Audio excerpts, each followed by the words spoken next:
There she is. Okay. Good morning, everyone. Thank you so much for joining us. The topic of today's workshop is food business customers in the current moment.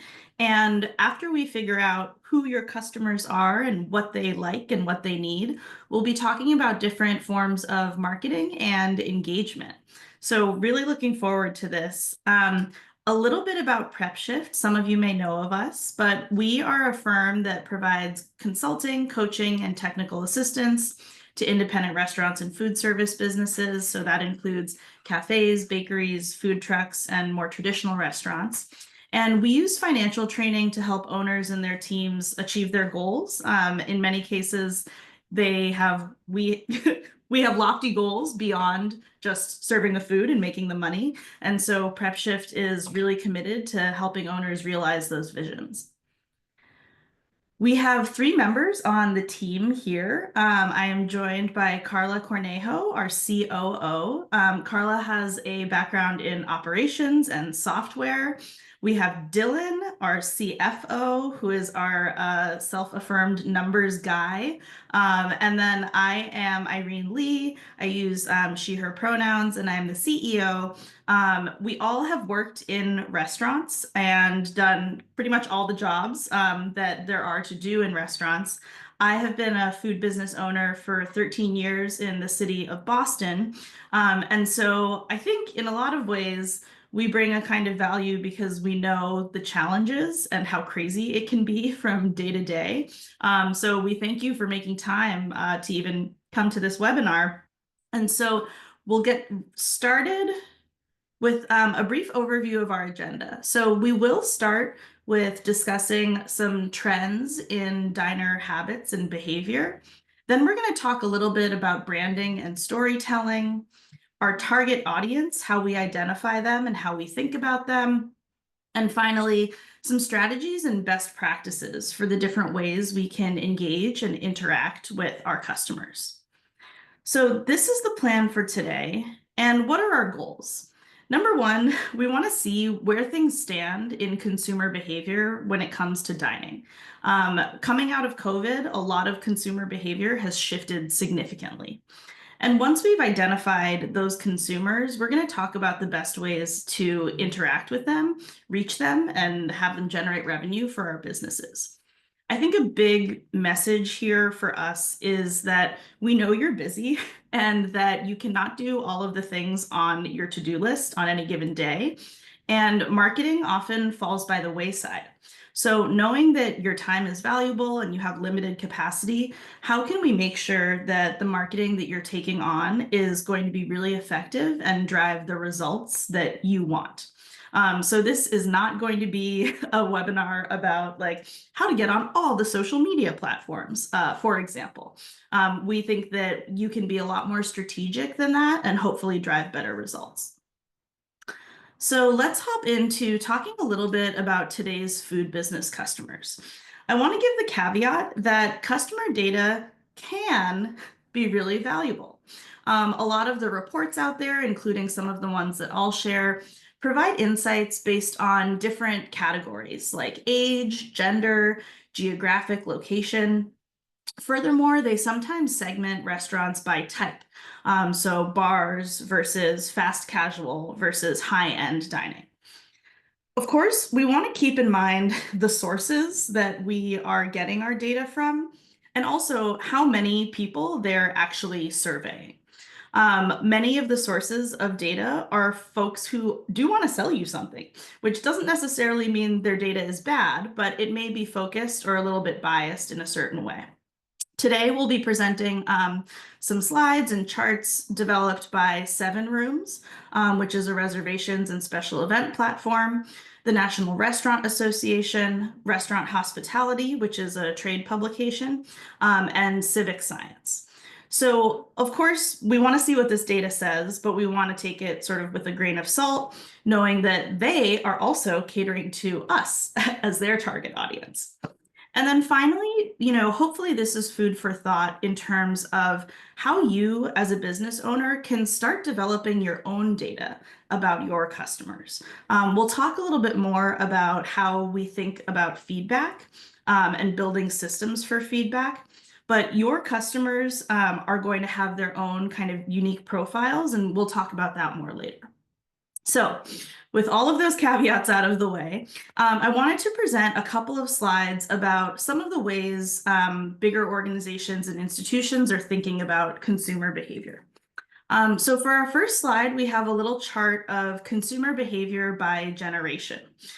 Kids these days, man, we hear a lot about how different generations interact with businesses. And so this has the number of times you dine out each month in a chart organized by generation. So what we can see here is that millennials, this middle strip, they are dining out the most, more than 5 times a month. That's that purple segment.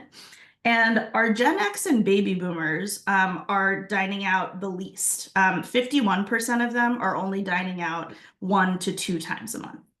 So you may already have a sense of what generation your target or most of your customers fall into. But I think that this is sort of instructive in that if you are really all about Gen X and baby boomers, you have a lot of competition for those 1 or 2 date nights per month. So something to think about when you're in your dining room or in your shop, looking around at your customers and considering what else they're doing, where else they're going and spending their money when they're not dining with you. This next slide is a chart of consumer behavior by restaurant type. So we have these 5 sort of slightly curvy lines here, and those all represent different types of restaurants. Probably most of the folks in our webinar today are going to be in that gray stripe or line, which is independent and local businesses. Interestingly, of course, like an independent business can also be fast food or fast casual or upscale, but it has been segmented for the purposes of this chart. And we have an x-axis that represents quarters of the year. So one thing that we can see if we're looking at independent and local businesses is that in early 2025 compared to early 2024, a lot more people are choosing to eat at independent and local establishments. There could be a lot of reasons for that, and you may or may not be seeing this on the ground in your own business. But again, this is, I think, a trend that is helpful for us to consider when we're asking ourselves, like, what's shaping consumer behavior? Why are we busier or not as busy? And I think in general, this next slide also kind of highlights some of the choices that folks are making. So this chart represents what diners care about based on what types of restaurants they dine at most. So I think the most interesting piece here is this bottom line, which again is independent and local businesses. So people who dine out most at independent and local restaurants are really caring a lot about issues like how diverse is the menu, how quality are the ingredients, and they care a little bit less about some of these other factors like price point and service. Of course, those things still matter, but when we are trying to cater and market to the folks in our community who love independent local businesses, this chart would suggest to us that having a diverse menu and highlighting the quality of our ingredients is an important way to reach them. You probably also notice that, of course, as you might expect, folks who are eating mostly fast food are really more interested in issues like price and speed. And so this may not come as any surprise to us, but I think, again, it's important to see it represented in some data. Next, we have a chart about loyalty patterns. So this is if you can't get a reservation at the restaurant you want to, what are you going to do? And based on this data, It indicates that consumers are more likely to look for a sister restaurant that they have a sense of connection to, than to decide not to dine out or just, go somewhere else entirely. So again, this is going to go back to our question around branding and storytelling and making sure that when we are offering our services to our guests, we are building some sense of loyalty, or intimacy with them so that if they can't get a reservation at our place, maybe they're going to look for one of our other restaurants because they have a degree of trust. This chart is about how our different generations of diners want to be communicated with. It probably comes as no surprise that Gen Z is much more interested in receiving text messages from a restaurant that is marketing to them, whereas our slightly older generations are more fond of email communication. And this is not to say that one is better than the other. Again, it's to say, who is your audience? And based on that, how are you going to prioritize your efforts to reach them in a way that is preferable to them? We'll talk more about email marketing later on in this presentation, but please feel free to put any questions in the chat or come off mute at any time. And then finally, this is sort of a pretty specific slide, but I thought this was interesting because I see a lot of restaurant owners, and we also speak internally at Maymay, my restaurant business, about what kind of content we should be putting on social media. So this slide represents how different generational consumers are influenced by different kinds of content. And I think we have both TikTok and Instagram on this slide. But what it reflects is that Gen Z diners are more influenced by video content, viral content from things that the algorithm shows them. Whereas our older generations are more influenced by content that comes directly from a restaurant that they already follow. So I think that when you're looking at your social media strategy and saying, what kind of posting are we doing? The first question is, what's the goal? Who are we trying to attract? And can that inform the choices we make about how we want to communicate with them? Okay, that is my data dump for today. Does anyone have any questions about the data that we have looked at, keeping in mind all of the disclaimers and caveats that I mentioned before? Okay, excellent. So we are now going to move on to talking a little bit about branding. This may be more of a buzzword in your experience, and so we're going to try to break down what branding is and why it matters. It's not just about having a cool logo. There's more to it than that. And so often I find that restaurant owners have a very strong brand, but perhaps they've never articulated it out loud. And so for you, if you're an established business owner, or here on behalf of an established business owner, you may be really clear kind of in your head about what the brand is, but perhaps not so much on paper, or not so much to your customers or your employees. So let's go to the kind of definition or some examples of what constitutes a brand. The way I think about this is that your brand is who you are as a company. It's sort of your personality. What do you care about? What's your purpose? What's your culture like? In a lot of kind of early phase businesses, the brand personality may be very deeply overlapped with the owner or chef's personality. And that can be kind of a tricky balance to strike. And so part of expressing what a brand is making sure that you are taking the elements that are most compelling to your customers and maybe leaving some of it behind if it has more to do with the people who are involved in the business. I also think branding is important because the people involved may not always be with the business. If the chef is really the kind of major personality driving all of the brand and they retire or they sell or something else happens, how are you maintaining the identity of the business in their absence? I also want to point out, and we're going to come back to this over and over again, your brand is part of what makes you unique. And it's what sets you apart from other companies that essentially do the same thing that you do. I'll say many times, for restaurants, we have a uniquely competitive space.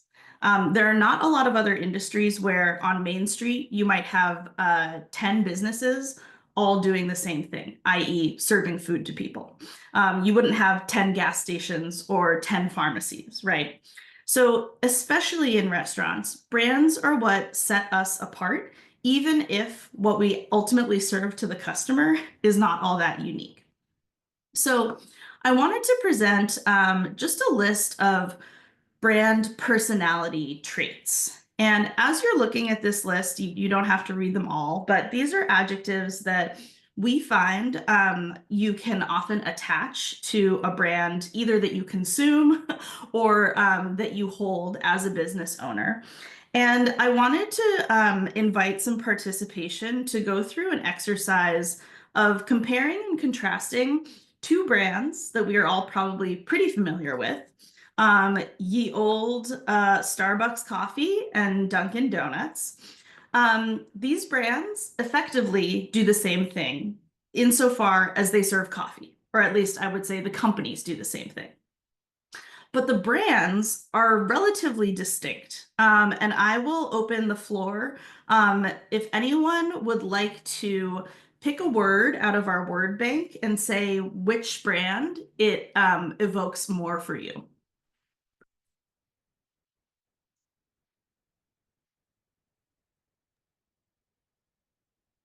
I can jump in.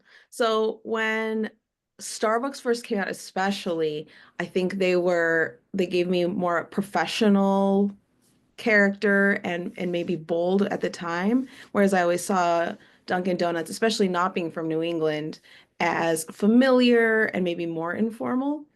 Hmm. They've really cleaned up and modernized their branding in such a way that maybe they might be considered a little bit more modern.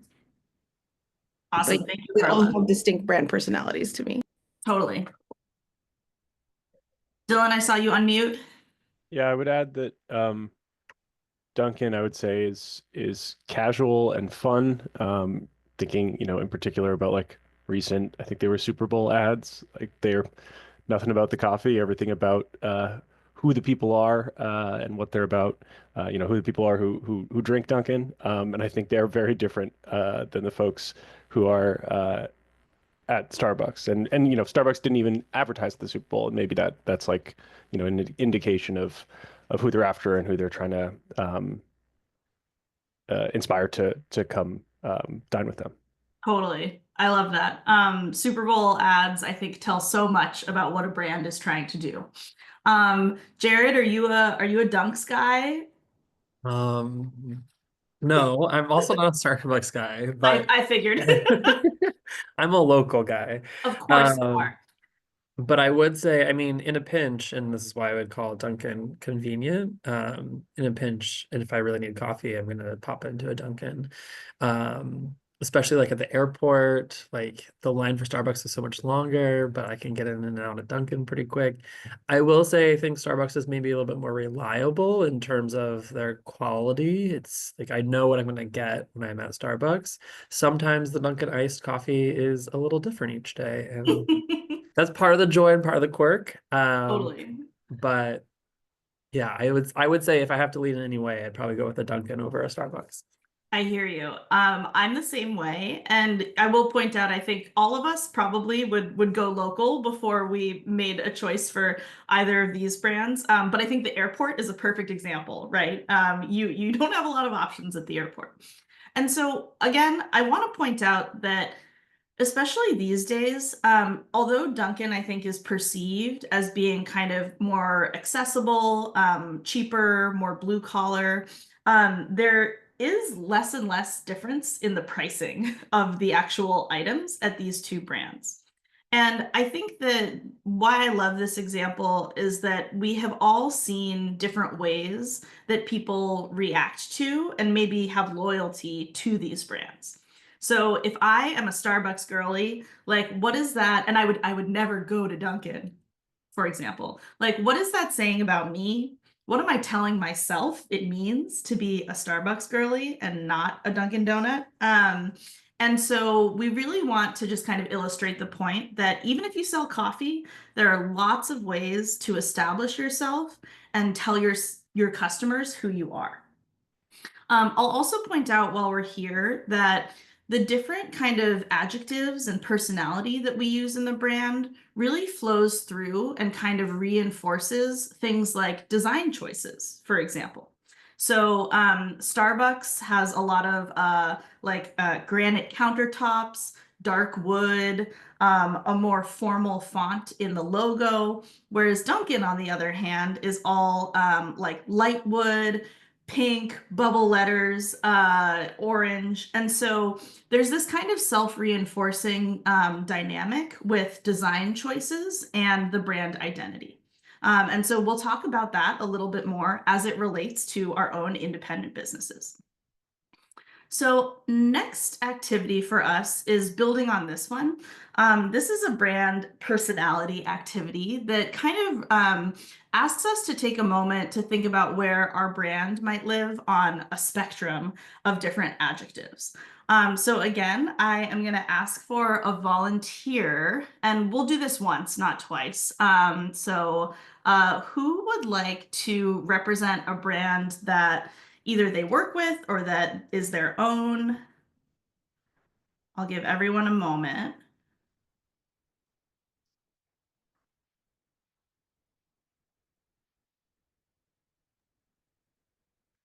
I can represent one. Okay, let's go, Jared. What you got? Who are we talking about? I think we'll do one of my favorite restaurants in Eastie, Angela's Cafe. Great. And so our first question is Angela's Cafe more personable and friendly or more corporate and professional? Personable and friendly. Okay, like all the way on the end. Yeah. Yeah, okay, great. I would say the same probably. Okay, the next question is, do we think Angela's Cafe is more spontaneous and high energy or more kind of carefully thought through? I think it's I'm probably in the middle, maybe leaning towards careful thinking and planning, like the menu pretty consistent and is seasonal sometimes. But I feel like the energy in the restaurant among like patrons, etc., is a little more high energy sometimes. Okay, awesome. And Angela's Cafe is like a casual service model, right? Yeah. Okay, so they're not like taking reservations, for example, or No. anything like that. Okay, got it. I love that. Next question is, are we more on the modern and high tech side or more on the kind of classic and traditional side? Uh, classic and traditional, but like maybe midway. Yeah, somewhere around there. Okay. And what makes you say that? I mean, it's classic and traditional Mexican Right. cuisine for one. I think it's very much like a mom and pop shop style. Um, but there are some like modern and high-tech conveniences. Like I can order via the phone and tap Right. and all that sort of stuff. Cool. Okay, great. And then would we think of Angela's as more kind of like cutting edge and new or more established? Established for sure. Okay. And what makes you say that? I think they're like just very popular spot in East Boston. They have two locations. Totally. And like I walk by it on the weekends and there's a line out the door waiting to get brunch in the morning. So like it's very much and like the menu really doesn't change that often. You know what you're gonna Sure. get, you know what you can order there. There might be like in August chiles en nogada or something like that, but in general, the menu is pretty the same. Okay, that makes total sense to me. And then do you think of it as being more fun or more serious or maybe right in the middle? I would say fun, probably more like a lean mid-wage fun. Yeah. Okay. Awesome. And then I think I've probably gleaned this from what the other things you've shared, but do you think of it as being pretty accessible? Yes, yeah. Okay. And I'm sure that a lot of these traits that you're identifying come not necessarily from what the business itself is advertising or telling you, but from the experience you're having in the space. Absolutely. And so I really like this activity, not just because it gives you some kind of food for thought about your brand personality, but it also is an opportunity to bring together perhaps your staff or even a group of core customers and ask them what they think. And perhaps, the folks running Angela's Cafe, I don't know if it's Angela or not, but the so-called Angela might have really different thoughts about her brand from what you have. And so a lot of times I think this can be a generative kind of activity or conversation because it gives us a chance to sort of compare notes. And we have done this with clients, and there's no right or wrong answer necessarily, but it gives you a chance to see where your actions or your choices about fonts or colors or operating hours may not reflect exactly the brand that you want it to. So we think that this is a fun activity in that sense. Dylan, you've been to Angela's Cafe before, right? Okay. I have, yes. And would you, I imagine you would probably agree with a lot of Jared's choices here. Yeah, I think we've had very similar experiences. I might flip the spontaneous and high energy, careful thinking, planning to the other side, kind of mirror it, but we're talking a matter of a few degrees. So even though we've never been there together and shared an experience, our experiences mirror one another very closely. Awesome. I love that. And another thing to consider is for businesses that are serving very divergent populations, their brand may have a really different personality.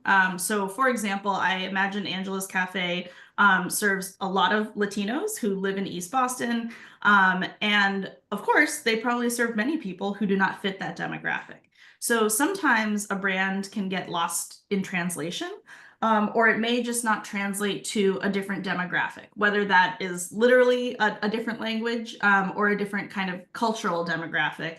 That's always something that's worth thinking about if you are a company that has to serve a really wide variety of consumers.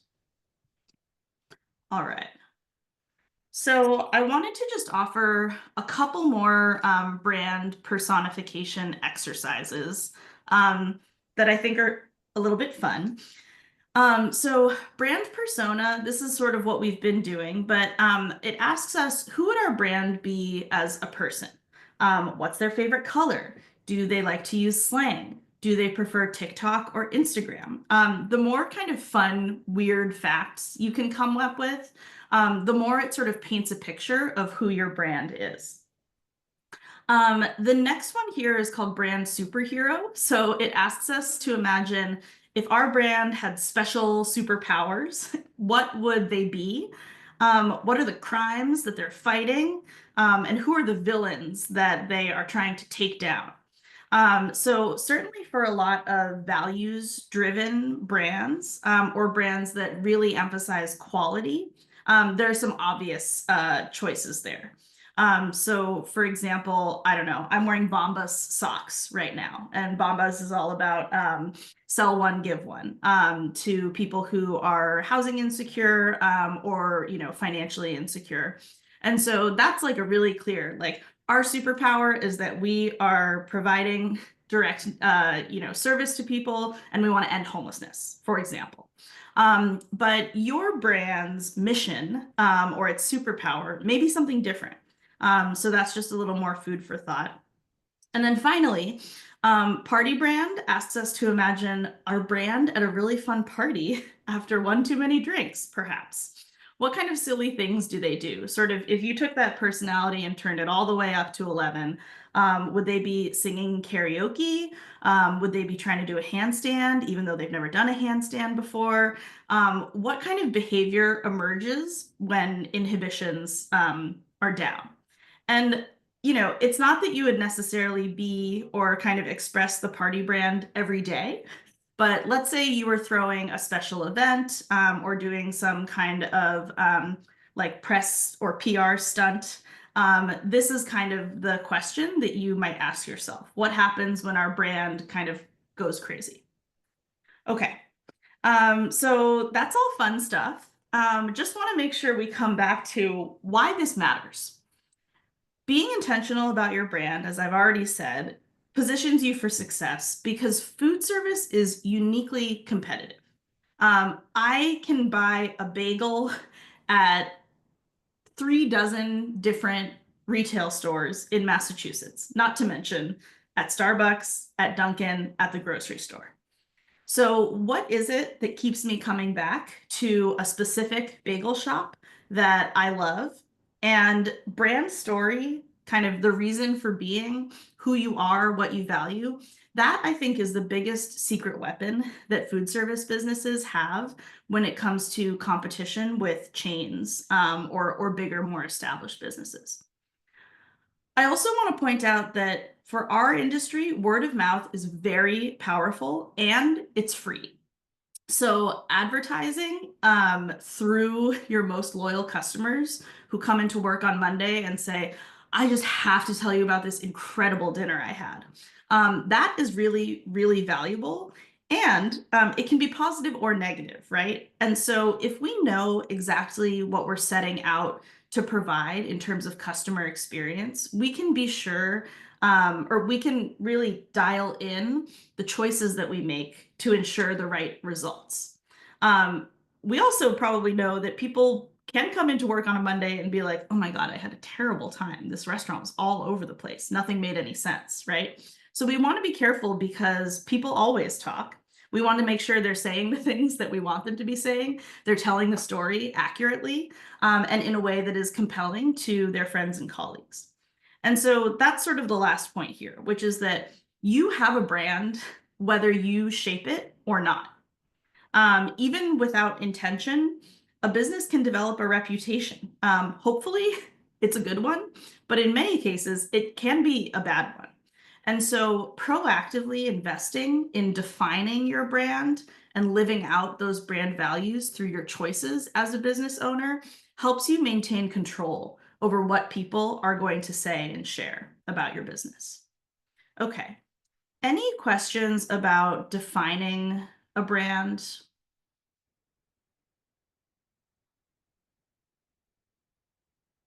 Fabulous. Okay, so once we have a sense of who our brand is, what are we going to do with it? Branding to me is really a type of storytelling. And these are tangible brand elements that shape the guest experience, that reinforces your brand and who you are. And that, they're basically tools in terms of building that loyalty, that sense of uniqueness. So branding includes things like your logo, your fonts and the colors that you use. Some of you may have worked with a graphic designer who has provided some of these things in what might be called a brand kit. Branding also includes things like your menu items, if you sell merchandise, how you decorate the physical space, and other printed collateral that you might have to market your business. I have, I think, 1 or 2 examples of merchandise that were kind of quirky or unusual. I'm curious if anyone here has ever bought an unusual piece of merch from a business that they really loved. Carla, I see you nodding. You got something? So I'm a knitter, and local store merch that captures their personality. Sometimes it's like a project bag, something like that.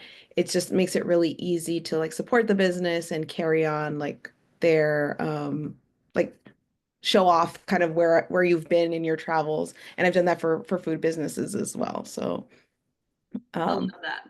love me some unique merch. Yeah. I also will just add that our friend who works with bartenders and restaurant owners, he gives out branded Sharpies with the name of his company. And we liked that so much that we stole that from him. So if you have a Prep Shift Sharpie, you are one of the Lucky folks out there. But again, using a Sharpie, which of course is a critical tool in any restaurant or food service business, is a way of saying, like, we get you. We're at work with you. We're in the stuff with you, and we want to be a tool. So that, I think, is one of the examples of merch that kind of does some of that storytelling. And so storytelling, communicating our brand, like I said, it can't just be our food that sets us apart. A lot of our diners make spending decisions based on their emotional connection to a restaurant. So how can you make a memorable connection to your guests? How do you make them feel like they know you? If there's a language barrier or some cultural barriers, this can be an even bigger challenge. And so we want to talk about the different ways that you can use your brand and tell your story. So, of course, many of us think immediately of social media or our website. We also may have the opportunity to tell our story on print media or on TV. We can put physical signage in the restaurant. And I do love a good About Us page in the bathroom. You have a captive audience. And then, of course, on your menu. Every guest looks at your menu, and if you post it in the window, maybe some people who might be future guests are going to see it as well. And I always want to say it doesn't have to be a whole page about who you are, your family history, your genealogy, all of that stuff. It can just be a few sentences and a picture. But on that main street where there are 10 restaurants, what's going to make people feel like they have a connection with yours? So when you're doing some storytelling, of course, we can go to your classic who, what, where, when, how, why. These are some of the elements that you might include. Who are the people behind the restaurant? What's the cuisine that's served? Are there special ingredients that should be highlighted? When was the business established? A lot of folks, if you have been running a business for 70 years, people want to know that. You should tell them. We also talk about how. So perhaps how is the food prepared? Is there special technique? Is there special equipment? And then finally, of course, why is this business special? Why should you remember it? Why should you come back? So we're going to take another moment to do a little storytelling activity. And for those of you who are not small business owners necessarily, think of your favorite spot that maybe could do more storytelling. And ask yourself, what are the items that you might include in an About Us section if you were helping this business tell a story more effectively? So I'll give everyone a minute or two.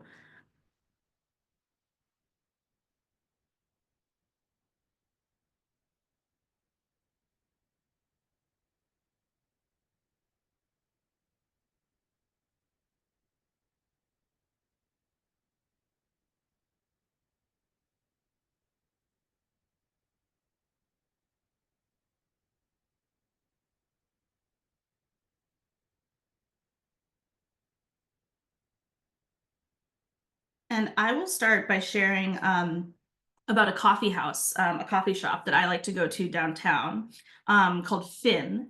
And of course, there are a million places you can buy coffee in downtown Boston. Finn Coffee House has a sort of Vietnamese menu and some Vietnamese versions of, classic coffee drinks. And something that I found out recently is that the owners grew up in Vietnam next door to a coffee farm. And so coffee was a huge part of their lives and part of their natural kind of environment, which for me, growing up in the Northeast United States, I've never lived anywhere where coffee just grew. And so I imagine that this could be a point of storytelling that could be really powerful, especially if there were like a picture. And I don't think they tell this story right now. So I am really interested in helping them do that. And often I will add, sometimes you need your guests to tell you which part of your story really resonates with them, right? You might not know on your own that you have something unique in your story. And so you can take cues from other folks. Anyone else want to share brand or company and a unique storytelling element that they might be using? Sure. I'll share an example of a spot near where I live called Reno's. It's an Italian place, and I am admittedly more comfortable with numbers, less with the storytelling element. So I'll give it a try. But when I go there, the experience I have and the experience other folks have is, whether you're Italian or not, like the server, the host, like it's your Italian aunt that you might never have had.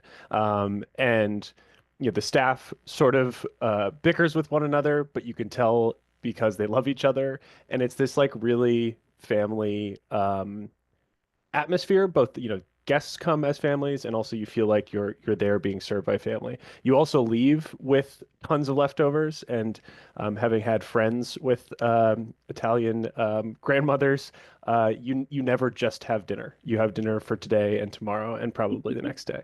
Um, and then lastly, I think like there's a very informal vibe with at the table, even like during taking orders.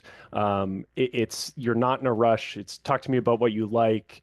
Oh, we'll see if Joey in the kitchen can make it happen. Like, even though they're cranking a lot of volume out and they actually turn tables over very quickly, you feel like you're just at a family dining room table. So I don't quite know how you would distill that down apart from just like, a lineup of the family. It's been around 50 years. The age of the business is definitely a defining factor. But you feel like, they've been there for 500. I love that. That reminds me of one of my favorite diners, where if they would never wear name tags, but if you spend enough time there, you find out everybody's name because they're yelling at each other constantly, which is a way of making you feel like you are part of that environment, part of that team or community. So that's a great example, Dylan. Thank you. I have a couple of other examples I wanted to put forth here. This first one is this gorgeous photo of a woman named Leota, who is the mom of one of the owners of a restaurant called Leota's Kitchen and Pie Shop in Maui. If you ever get the chance to go to Maui, this is the spot. And I remember going to the restaurant and seeing this photo and just thinking, wow, like this is stunning. She has these leis around her, so it's clearly like an honorary or like celebratory attitude towards her. But I went online and I couldn't figure out who this woman was. There was no mention of her on the website. There was no like plaque, in the space saying who she was. And it wasn't until 2 years ago that they actually posted this photo and said, oh yeah, this is our mom. And so I love that they have this really eye-catching display in the restaurant. And I think there's a missed opportunity for really connecting the dots. And so I think that this is a great first step around telling that story, and there might be some additional things that this business could do.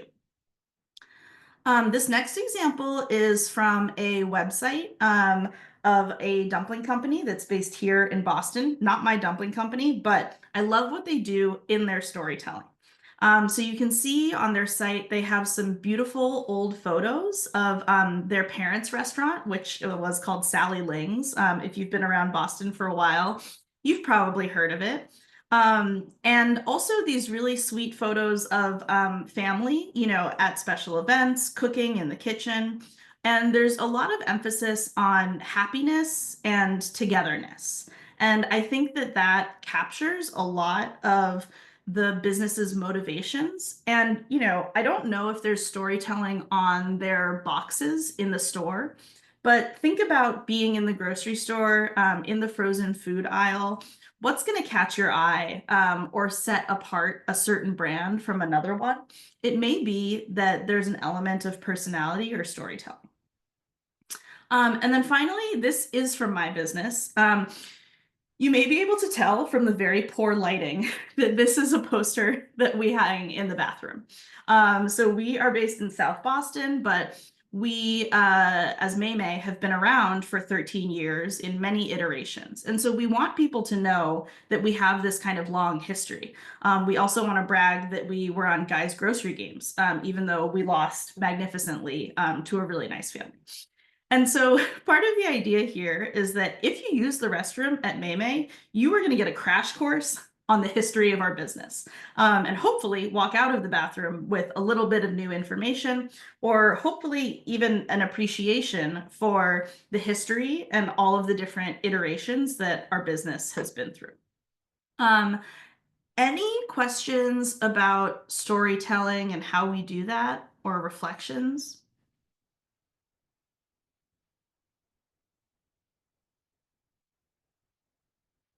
Okay. So now we're going to move over to talking a little bit more about our target audience.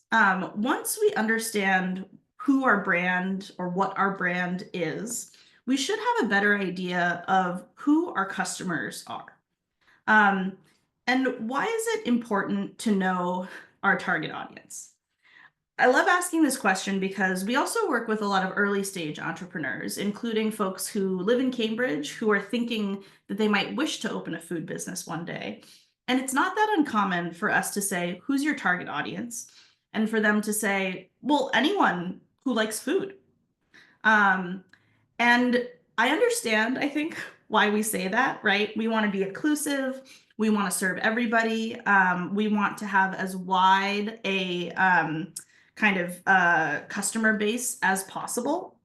But over the course of our work with these entrepreneurs, we try to reflect the reasons why having a narrower audience might actually be better. So it's normal to want to offer something to everyone, but we also know that you are going to get a lot of feedback from people about your business, about your food, about your service, about your design, about the kind of napkins you have in the dispenser.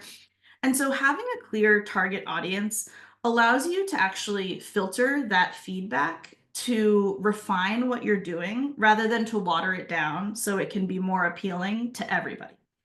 Having your clear target audience allows you to differentiate yourself from competitors, to be more efficient with your energy. If you are a people pleaser, hospitality can be a dangerous industry for you to work in.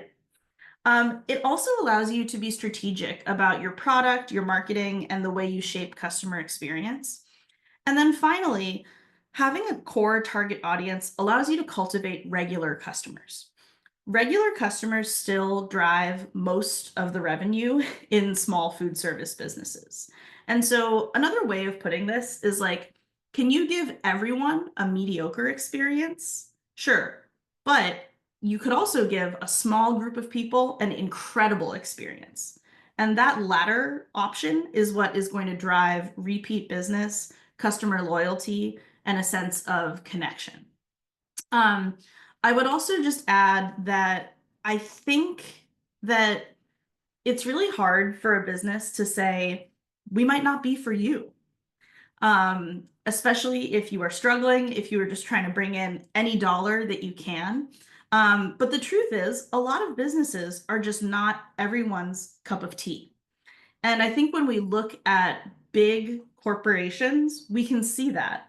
But in smaller businesses, it can be harder for the business owner to take a stand and say, hey man, like you're not my target audience. I may not be able to make your day. So one of the things that we can do to narrow down on the target audience is to think about customer personas. And your customers may fall into several personas. And I think of personas kind of like a Pokemon card, like they have some core information, and they reflect a certain like personality. So a persona can include your age, your gender, your education level. It can also include what we call psychographics, which is more about like how you think or how the persona thinks. What do they value? What do they aspire to? What is a real pain in their neck? And then, of course, based on all of this information, what do they spend their money on? What are their buying patterns? So this might be other businesses they like, or the media they consume. So we are going to look at a couple of sample demographics and psychographics for a customer persona.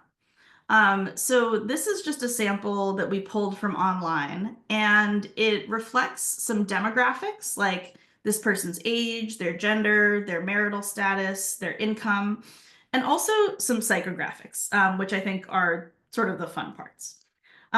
So this person loves crocheting while listening to podcasts in the evening. They enjoy traveling solo.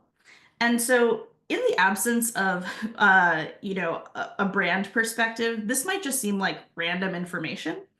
But if we really think about what we're trying to sell, that may introduce other factors to what we include in the persona. So this next slide is a set of catering customers. And for those who are currently operating businesses, you probably know or want to learn firsthand that catering can be a very powerful revenue and profitability driver. So maybe you're thinking about growing catering, maybe you're thinking about starting it.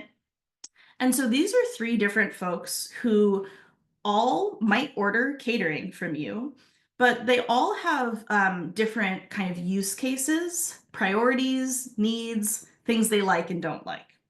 So for example, we have admin Alyssa. Putting together an alliterative name is one of the cute elements of doing customer personas. Alyssa is a young millennial, and her interaction with catering is that she orders it for her corporate office. She loves to support small businesses, and she has to please a lot of different diners and also be attentive to their diets if they have restrictions or allergies. And then she also, as a young millennial, hates talking on the phone. By comparison, we have another customer persona, student Sam. So Sam is a senior or maybe a grad student, and he orders catering for his student group. He wants to have culturally diverse food that will draw in a crowd to his robotics club or whatever. And he also is on a budget. So he can't go with the sort of top dollar high-end catering. And one other constraint here is that he has to be able to pay the bill for the catering with a kind of arduous institutional accounts payable system. So there's some paperwork involved. And then finally, we have buttoned up Bill. Bill is an older male, and he is a very busy professional. He hosts some after work social events, and he really values efficiency and professionalism. He loves convenience and consistency, and he's kind of unforgiving about mistakes. So if we're thinking about how we want to build a catering system, and we have identified one or more of these personas, it might shape the system that we build and the way that we try to accommodate our different personas.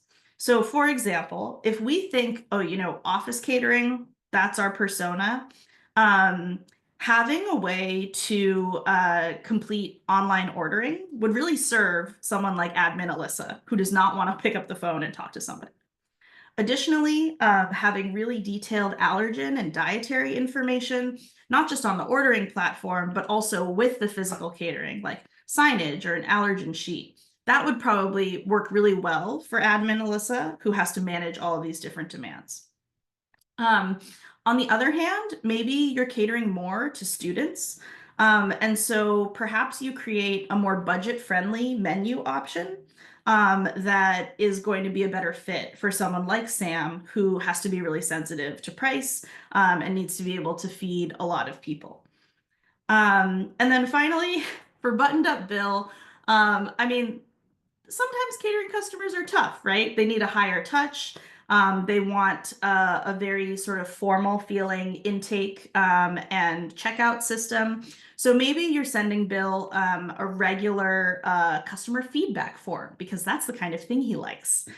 He wants to make sure that you're interested in hearing about any mistakes you made and correcting them for the future. And so all of this is to say, based on who you're trying to serve, there might be different ways that you build out your offerings and the systems that uphold them. Any questions about this? Okay. So we are going to go to our last exercise of the day to do a little bit of drafting customer personas. And we'll invite everyone to participate, and then we'll invite one person to share. So our task here is create a customer persona for a specific service you provide and include 10 traits about them and bonus points for an alliterative name. And keep in mind, a business can have multiple personas in their customer base, but we're thinking about a specific service. So I will give everyone 3 minutes to start drafting some of this out. And I will do one as well. So we can reconvene at 10:03.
Okay, I'll give everyone just a couple more seconds.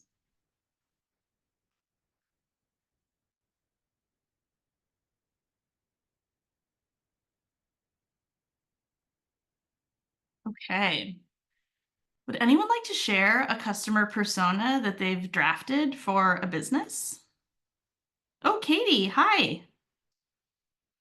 Or maybe it's Michael. Please go ahead. Sorry, it is Katie. Now we're trading out. Hi. Hello. So for our little restaurant that we do in the evening, I'm thinking about a type of persona. It's a woman in her 30s, who has a partner who works at our local college, but they're not a part of the faculty. They're a staff or support person. They live in our town or our county seat 15 miles up the road, and I said they have a partner. They have 0 or 1 kids. Like they're kind of in the early stages of their relationship. They're a transplant to our town. They enjoy the small town charm and atmosphere of our community. They're active on social media and relatively knowledgeable about food and food trends. They like to spend time in the outdoors and hike the Pinnacles, which is like a local hiking spot, or go kayaking. And they're interested in experience that provides value but still high quality. And they also are thoughtful about sourcing at the restaurants that they go to, the food sourcing. That's all I came up with so far. That's great. And do you have a name for this persona, Katie? Oh my gosh, I jumped right to the activity. I don't. I'm sorry. And I That's was an English okay. major. I should have no problem with some No, alliterative no. action. Something to think about. Yes, that's right. Well, I love that example. I love that you talked about like age and like family structure, and also what this person cares about. Like, what are they looking for in a dining experience? And what are maybe like the competing priorities that they have? Like, they want a good value for money, but they also care about the other kinds of values embedded in that experience. So I think this is great, and I imagine that maybe you have a customer kind of in mind, or perhaps a set of customers who you're drawing from. Um, and so what we would encourage you to do is look for this customer and continue to try to understand them. What are they really loving about maybe a change that you've made or a new drink that you put on the menu? And also, perhaps, what are they not loving, and how can you get that feedback from them? Of course, let me just say again that not everyone is going to fall neatly into a customer persona. But overall, the goal of customer personas is to help guide you in terms of who your stakeholders are and give you a way to evaluate all the opinions that you are going to be managing from your audience. So that was amazing. Thank you, Katie. I wanted to also just introduce a sample customer persona from my food business, May, which has really informed a lot of what we do. And I would say we kind of developed this persona later in the game. Over about 8 years of running the business, we came to see that this was a really important persona for us. So here we have who I've called Activist Abby. She's female. She is in her 40s or 50s. She works at a nonprofit, and she makes about 100K a year. So she has some disposable income. She's passionate about social justice, environmentalism. She loves trying new things. She's very passionate about her local community, and she really identifies strongly as a Bostonian. And she is a Dunkin' girl, not a Starbucks girl. So knowing that Abby, or kind of broadly the category of Abbies, are a good fit for us, knowing that they really like what May does, we try to find them. And so, for example, we advertise for the pledge drives on NPR and WERS. Our sense of Abbies is that they are not listening to Top 40 radio. They see NPR as a trusted news source, and they like WERS because it doesn't have as much commercial programming on it. We also try to share our community work with Abby, because we know that Abby or Abbies come into the store all the time and say, oh, I saw that you did a collaboration with XYZ community organization, and I loved it. We're getting that feedback, and so we know that that's another way that we can reach these Abbies. For May, we also sometimes make political statements, which many businesses choose not to do. But we actually think that the Abbies of the world really like it when we share our opinions about political topics. We donate to causes and events where we think Abbies might be in attendance.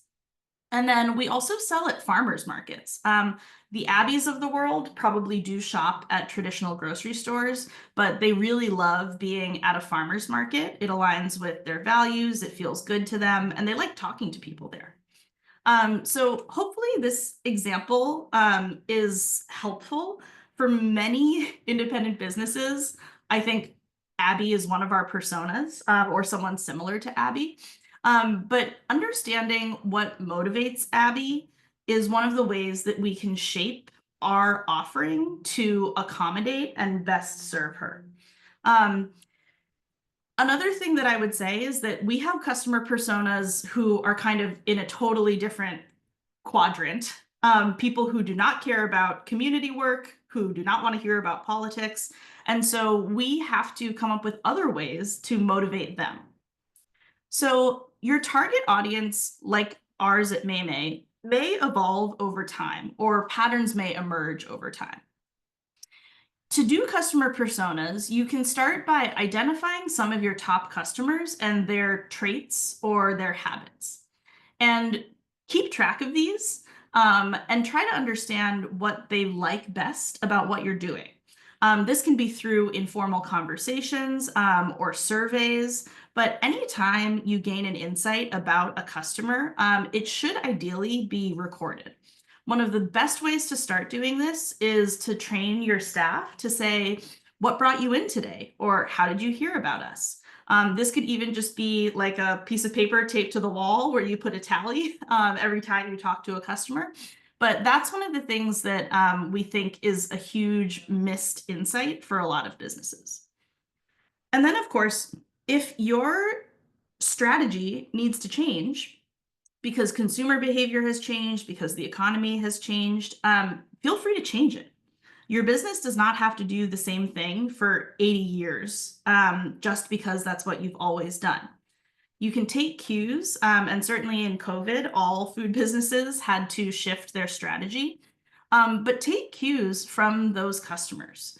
And when you think about building revenue, of course, discovery by new customers is really exciting. But don't forget about those loyal customers whose repeat business actually pushes growth for your restaurant. Okay. Any questions about customer personas before we keep moving? Awesome. Thanks again, Katie. Okay, now we're going to get down to some brass tacks. And when we know who our brand is and who our audience is, that is ultimately what is going to drive our strategy for marketing and engagement. When we think of marketing, we know that there is a whole world out there. Don't try reading what's on this slide. What I'm here to tell you is that you should focus on a couple of important elements and leave the rest behind, at least for now. Knowing that you have limited time and capacity, we're going to be focusing on what we think of as the top 3 to 5 ways of engaging with customers that are critical for our industry. So the first thing is your website. Probably you already know this, but your website is considered the source of truth for basic information, like what is the address? What are the operating hours? Can I make a reservation? So it's really important that you not only have a website, but that you ensure that it is up to date. It does not need to have a ton of detail as long as those critical items are there. I think of a website as almost a pre-restaurant hospitality experience. You want the user to be able to find what they need and to be able to trust it. And I usually think that that is like a first impression that really matters before anyone ever sets foot in your restaurant. And so having a great website that is easy to navigate kind of signals your professionalism, your attention to detail, and sort of tells your guest, like, we got you. And when you come into the restaurant, you're going to have just as good an experience. We know that many folks outsource their website making to other parties. And we really advocate that if you have the capacity, design and own your website so that you know how to make changes and updates in the future. There are a lot of pretty easy to use platforms that you can build a website with. I have the most experience with Squarespace. I'm learning how to use Wix. And then there are some points of sale, such as Clover and Square, that also have website capability. And like I said, nobody cares how nice it looks if it doesn't have necessary information. So you want to make sure you're putting the hours, the location, the phone number. There should be a call to action. What do you want your visitor to your website to do? This is a sample website from Life Alive, and as you can see at the very top, they have all the things that they would love for you to click on so that you can pay them money for their services. We also recommend using real images, not stock photos. And the more they reflect your vibe of your brand, the better. Finally, if you have space for it, and again, the capacity, you can include a little bit of kind of charming brand story to communicate, once again, who is this business for and what are its values. So for here, Life Alive is saying, we're here to provide satisfying nourishment in a cozy and inviting atmosphere. And so it's kind of trying to preview for you what it's going to feel like when you get to the restaurant. Any questions about websites? We're going to kind of fly through this last chunk of content. Okay. Next, let's talk a little bit about menus and online ordering. We have a couple of tips about how you can use your menu to tell your story. So like we talked about before, having a brief about us section, even 2 sentences can create a more memorable experience, and your guests want to feel connected to you. You can include pictures of people or food. And I always love talking about creative dish names or handles. So for example, at Maymay, we used to have an eggplant dish that had a pretty generic name, and then we called it Jenny's eggplant because Jenny was the person who came up with it. And even though nobody necessarily knew who Jenny was, we saw sales improve significantly. And then, of course, there's the very famous Big Mac, probably the most famous dish handle of all time. Big Mac is not a descriptive title, but it is catchy and memorable. And I think if they had just called it a double cheeseburger with special sauce, we would live in a very different world today. So a couple examples of this. I apologize that this is not a great photo, but this is a menu that has the names of the key staff on it, which I think is a nice touch, as well as a glossary that includes definitions for all of the vocab that is on this menu. So if you are someone who is serving a cuisine that is not as popular or well known, it can be really useful to show your guests like, oh, we know you don't know this stuff, and that's okay. We've provided the information for you. So I do really like that part of this menu. This is another menu from a client of ours. And as you can see, the menu is almost written like a magazine. So it's really featuring the food with gorgeous photos and different storytelling elements. And I will note that the last page does look more like a traditional menu. So it's not all beautiful photo spreads. A really quick note, like I said before, please use real photos and content. The internet is a magical place, and AI can probably generate lots of pictures of food. But if the food that you picture, display on your menu, online or in person, doesn't actually look like the food that they're going to get, that can really disrupt the trust that a consumer has in your brand. Couple of quick basics about photography. Good lighting can make up for a multitude of other deficiencies. So take your dish outside. You can even put it in the grass or on the pavement, depending on if you feel good about a little artsy element. We want to make sure that our compositions are pretty simple. And that there's consistency to them. So we have an example of an online ordering menu here where the dishes are on the same type of plate, where they have the same general angles, and they picture not all of the food, like not the whole plate, but enough of it that you can see what's going on. And, you know, the type of photo that looks beautiful as like the homepage on your website may not translate that well to a like 1 centimeter by 1 centimeter square on an online ordering app. So we always want to make sure that you're testing out the photos and ensuring that they're serving the purpose that you need them to. And of course, you may not be able to share photos of every single dish if you have a huge menu. So if you have to prioritize, we want to make sure that you have high quality images of your most popular and most profitable menu items. If a menu only has pictures of certain dishes, those are the dishes that are going to get ordered the most. We also want to make sure that we're providing important information, especially for folks who might be new to our restaurant or to our cuisine. So are we recommending certain side dishes or drinks? Is this a share plate or is this somebody's entree? And I always like to include, is it spicy or not? I think that the Chinese restaurants with the multiple chili peppers have like really nailed this. But as we see food from more different regions and folks are experiencing more cuisines, we want to help them we want to make sure they have the tools to make the right decision for them about what to order. Okay. Next, we're going to jump into talking a little bit about email newsletters. I am a huge proponent of email newsletters, and this is why. Newsletters in the age of social media are the closest thing to a guarantee that your customers will see your content. Weekly or monthly newsletters are just basically designed to remind people that you exist.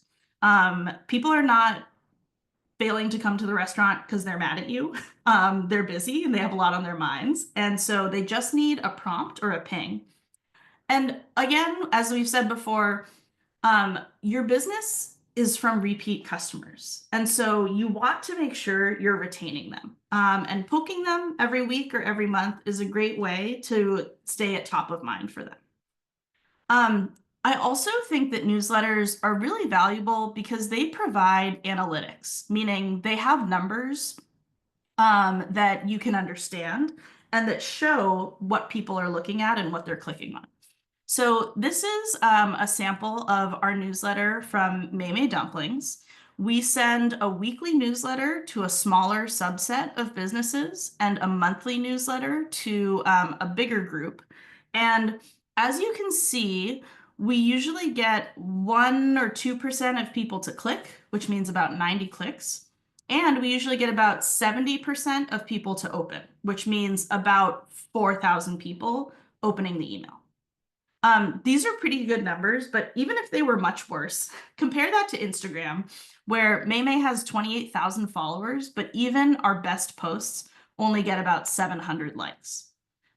So hopefully this is kind of good food for thought that a newsletter is a much better way to ensure that you're reaching the people you want to reach. There are multiple platforms for newsletters. We use MailChimp at PrepShift and at Maymay. And again, there are points of sale that you may already be using that have newsletter capability. And regardless of what platform you use, it does not have to be complicated. I think sometimes we get kind of psyched out thinking about writing an essay for our newsletter. But a newsletter can really be a simple template, and I tend to think that shorter is better. So best practices for a template would be making sure there's a call to action. Order here, RSVP now. Having a couple of nice photos and some sort of timely news. Like, what's our excuse for reaching out to you this week? What's the update or the kind of timely happening? You can also include pieces of what I call fun or like charm info. So again, what's the brand messaging that's unique? What is going to delight or impress your customers? It may not be that you're trying to sell them something. Maybe you want to brag about receiving an award or show a fun behind the scenes photo. All of that, I think, helps tell the story of who you are and what you're trying to do. The next best practice is to set a regular cadence. This is really hard, and I know that from personal experience, but a monthly newsletter, I think, is a very reasonable approach if you are new to newsletter writing. And I do want to point out that there are newsletters that have that send weekly. One newsletter that I used to love was from a brand called Omsom, which makes like instant noodles and stir fry sauces. Does an instant noodle company need to send out news every week? No. But I always opened the email because it always had fun stuff in it. And so one thing we would recommend is signing up for some newsletters from companies that are similar to yours or companies that you admire. Notice what their cadence is, notice the buttons that you're clicking, and what you like or dislike about the content. Consuming competitor content is not just about taking the best practices, it can also be about identifying what doesn't work for you or what is not to your liking. Of course, you want to regularly add subscribers from your point of sale system. So if folks are placing online orders, you should be able to use that system to get their email addresses. You can also create just a clipboard sign-up sheet, old school. And then finally, be sure that you're actually reviewing the analytics. So after you send the newsletter, set a reminder to check back in a couple days and see what people did. You also get notifications, of course, if people unsubscribe. So that can be a way of knowing, okay, maybe I was reaching out to this person too much. They got tired of me in their inbox. I might want to change my approach. Okay, any questions or thoughts about newsletters before we keep going?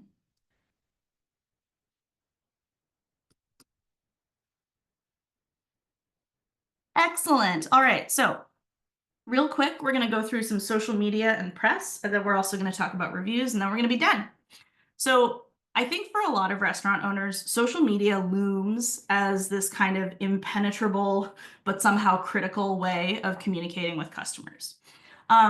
It is a great way to communicate and to show off your brand, but there are so many platforms, and it is, I think, just not feasible for most companies to be on all of them. So our main piece of advice is to be where your customers are. We probably all know that, oh, this still has Twitter on it, my bad. We know that the youth are on TikTok and our Aunt Diane is on Facebook. So if Aunt Diane is your target audience, maybe Facebook is going to be a really good place for you to go. Additionally, if you're trying to sell to corporate clients, folks who are booking for their workplace, LinkedIn is a really smart place to be.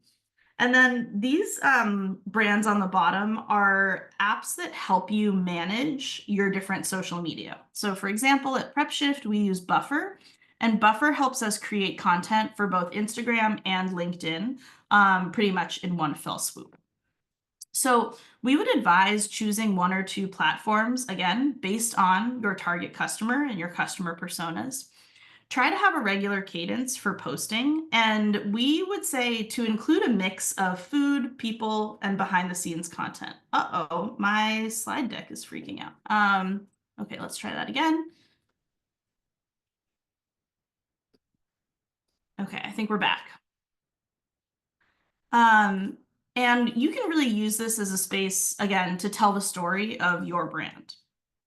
Similar to social media, getting in the press is something that a lot of people aspire to, but may not understand how to really have success. So these are some of the key players in the Boston media landscape. We have a food-specific outlet, Eater Boston, and then we also have some NPR, some local network news, and then some Boston-specific general publications. So we definitely think that press wants to feature us when there's something going on. So how do you create a message that is newsworthy? One example is to think about holidays or like themed opportunities. So for example, next month, can't believe it's almost May, is going to be AAPI Heritage Month. So that should be on every Asian-owned business's calendar to reach out to press to try to promote something. You can also create a cause marketing initiative where you do like a collaboration with perhaps a nonprofit or a charity, or create something that is just totally new. The way I try to think about it is that these news outlets need content. And so how can you feed them content that works for their priorities, that feels timely, and that is going to reflect something of value to their readers? We do know that for a lot of people, the idea of talking to press is quite scary. And so we recommend a couple key pieces of kind of media training yourself.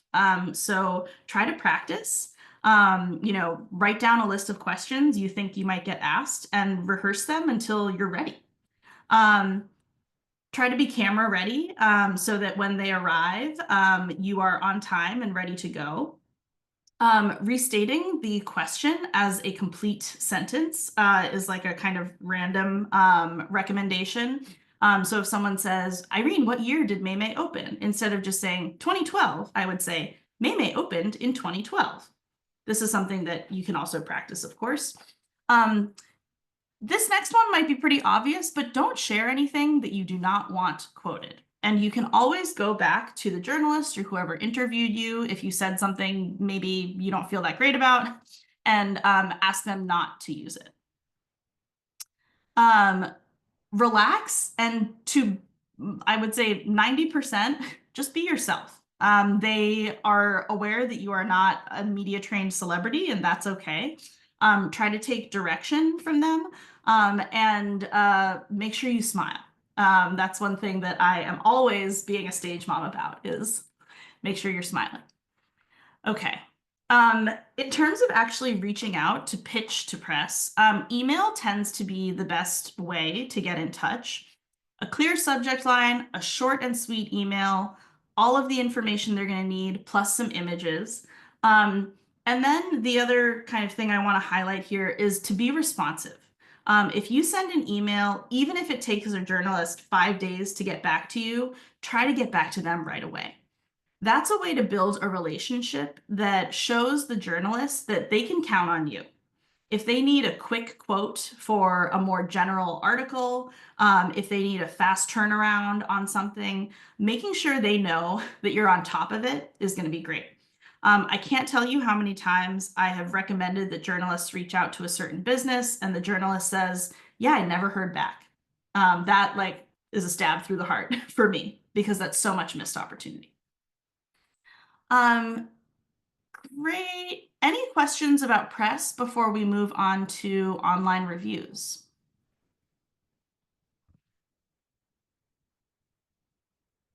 Great. So this section is going to be, again, a little bit of a case study drawing on my experience with Maymay. Online reviews, I think, are a place where I wanted to use real life content because it is, or it can be, so painful. I have received reviews of my business that have made me cry, that have ruined my day, and I know that it can be really hard to engage with this stuff. The reason that this matters is that reviews are often the first things customers see. And again, it's like a piece of branding before they ever arrive at your restaurant. And if you are in a city that you don't know and you're looking for somewhere to go eat, you probably have in your mind a star threshold that you don't want to go below. So there will always be a variety of rating levels of stars. And if you can't be at the top of that, you are probably just shutting out a certain percentage of your guests. The first thing that we would recommend is that you set up your listings so that you can own them and make changes and adjustments accordingly. So depending on where your customers tend to be finding you, go to Yelp, go to Google. If you have older customers, they may be on TripAdvisor. You can create a login and shift or adjust information as needed. There are going to be other features. Sometimes these do cost money, like setting up your photo array or publishing updates, offering freebies. And we also want to make sure that all of the links are accurate, especially on Google. There are times where Google is just scraping the internet for some version of your menu, and it might not be the one that you want people to look at. So please regularly check to make sure that the information on these sites is accurate. We also want to make sure that we're actively asking people for reviews. Unfortunately, a lot of people are only prompted to write reviews if they have a bad experience. But we know there are people out there who have great experiences, and how can we turn them into reviewers? You can print out a simple sign with a QR code. You could put a postcard in someone's takeout order. You can start by targeting regular customers who you know are going to write a great review of the business. They might be flagged by Yelp, but often Google is a good place for this. They probably already have a Gmail account, and so it's not too much work for them to just go through with giving you 5 stars. You can also target new guests who are kind of super users of review sites. I know that a lot of restaurant owners do not negotiate with Yelpers, and I respect and understand why that is. But these super users can have an outsized impact on our reputation and ultimately on people who may not be people who write reviews, but people who read reviews. And so we always have to keep in mind that a review is not just one person's opinion, it's also shaping other opinions.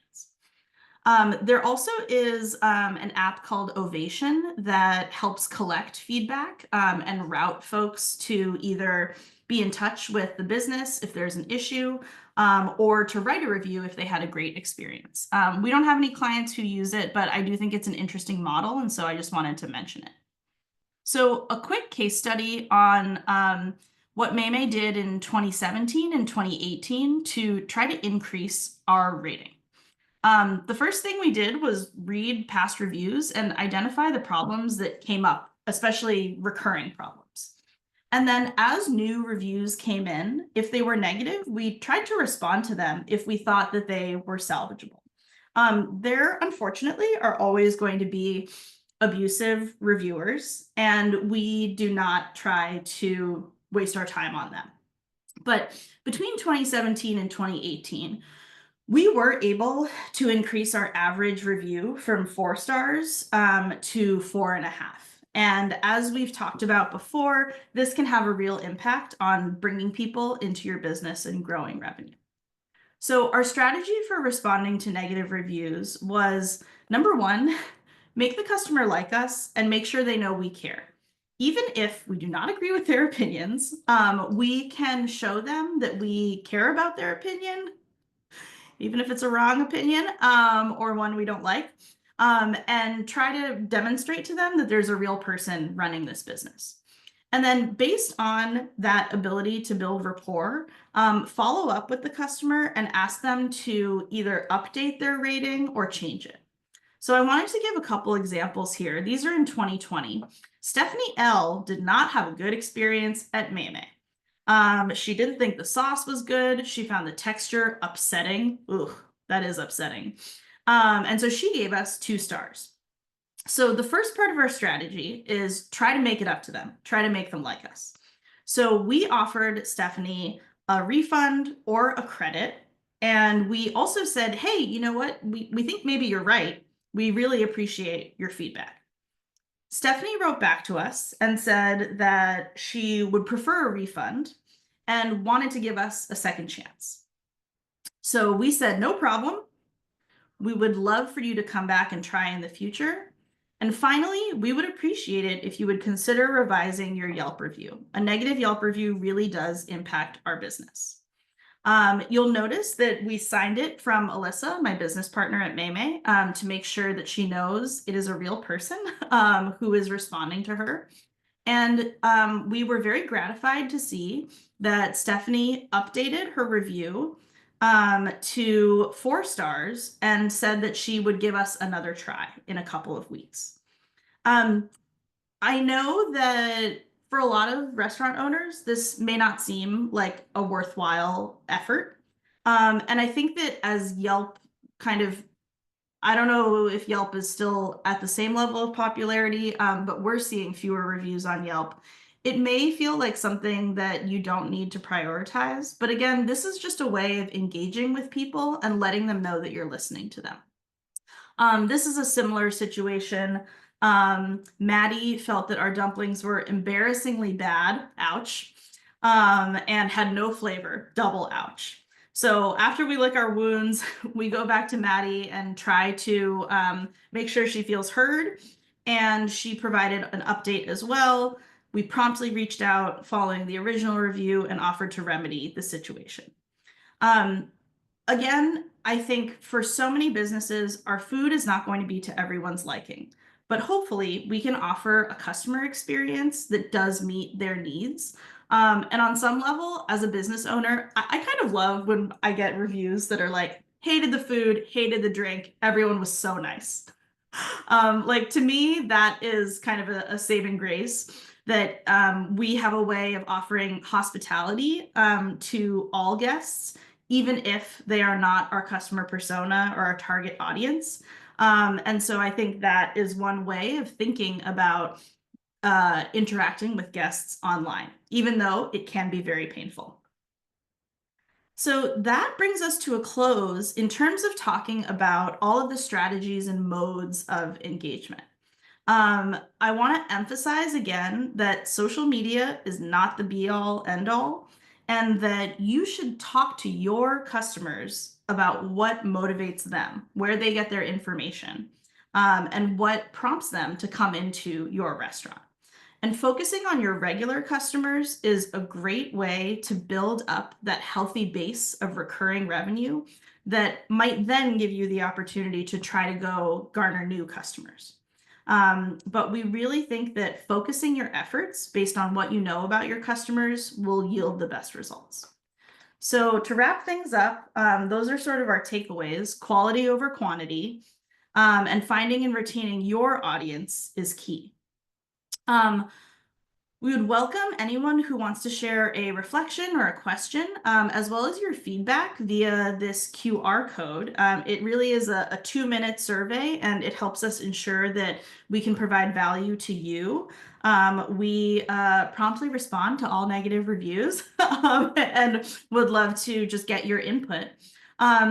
And once I give everyone a chance to use this QR code, I'll go to our next slide about food business coaching for Cambridge businesses that are eligible.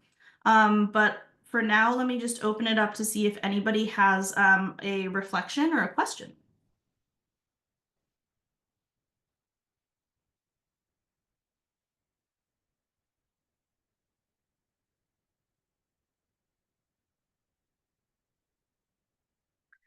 And here is our slide.